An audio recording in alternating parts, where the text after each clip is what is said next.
La vision spirituelle et les rêves, l'esprit qui voit au-delà de la matière. Kardec explique que l'esprit, pendant l'incarnation, ne perd pas ses facultés essentielles. Il les exerce simplement de manière limitée par les organes matériels. Mais, à certains moments, pendant le sommeil, la transe ou l'extase, l'esprit se détache partiellement du corps et retrouve sa vision spirituelle, capable de percevoir le monde invisible qui l'entoure. Cette faculté s'appelle la vue spirituelle ou psychique et se manifeste également sous le nom de double vue. La double vue est la perception simultanée du monde physique et spirituel. Pendant que le corps reste éveillé, l'esprit élargit sa conscience et voit ce qui se passe au-delà de la matière. C'est le phénomène qui explique les prémonitions, les visions et la lucidité des somnambules.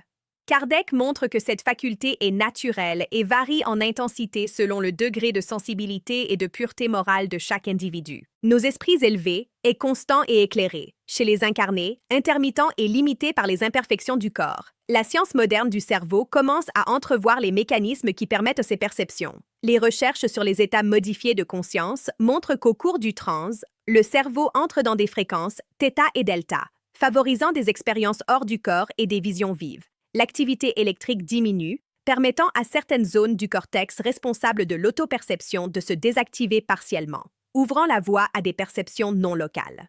Ce qui, pour la neuroscience, est un phénomène de conscience élargie, pour le spiritisme, est la déconnexion partielle de l'esprit, agissant à travers le périsprit.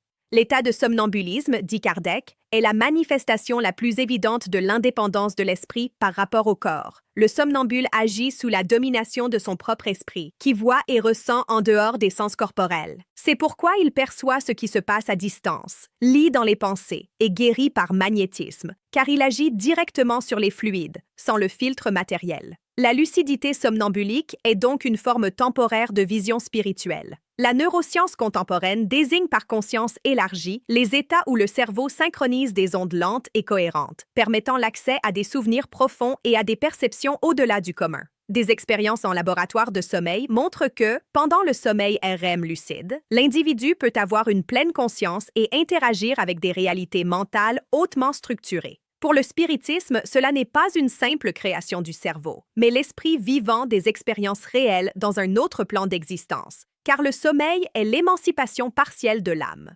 Kardec affirme, pendant le sommeil, l'esprit retrouve une partie de la liberté qu'il avait avant l'incarnation. Il visite d'autres esprits, se souvient du passé, reçoit des instructions et prévoit l'avenir. Les rêves, donc, sont en partie des souvenirs symboliques de ces expériences spirituelles. Beaucoup de rêves sont confus parce que le cerveau au réveil ne parvient pas à traduire intégralement les perceptions du plan spirituel. D'autres, cependant, sont si vivides et cohérents qu'ils laissent des impressions profondes. Ce sont des rêves spirituels, de véritables rencontres de l'âme hors du corps. La physique quantique de la conscience offre un parallèle intéressant. Diverses études suggèrent que l'esprit n'est pas confiné au cerveau, mais interagit avec un champ d'information universel. Dans ce champ, le temps et l'espace sont relatifs, exactement comme le décrivent les esprits à Kardec. Pendant le sommeil, la conscience peut se déplacer dans cet océan d'informations et percevoir des réalités subtiles, se libérant momentanément des coordonnées matérielles.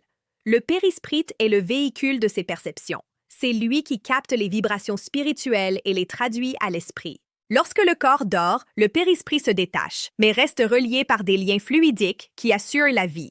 Cette séparation partielle explique les sensations de vol, de chute ou de flottement que beaucoup expérimentent dans les rêves, reflet des perceptions réelles de l'esprit en déplacement. La psychologie transpersonnelle et la neuroscience intégrative reconnaissent déjà que les rêves peuvent contenir des informations transformatrices et même curatives. Des expériences montrent que rêver de situations émotionnelles intenses aide à réorganiser la mémoire et l'équilibre mental. Le spiritisme ajoute qu'en plus du traitement psychologique, il y a un échange spirituel. Les rêves sont des messages, des rencontres et des instructions qui influencent souvent profondément la vie consciente. Ainsi, la vue spirituelle, la double vue, le somnambulisme et les rêves sont des manifestations d'une même réalité. L'esprit, même incarné, n'est jamais complètement prisonnier de la matière. Une âme voit, ressent et agit dans le monde spirituel, et le corps n'est qu'un instrument temporaire de son expression. Ces phénomènes prouvent que l'homme est un être de deux mondes, et que la vie spirituelle est une continuité de la vie présente. Comprendre la vision spirituelle, c'est comprendre la nature éternelle de l'être. L'espiritisme unit ce que la science étudie et ce que la foi pressent.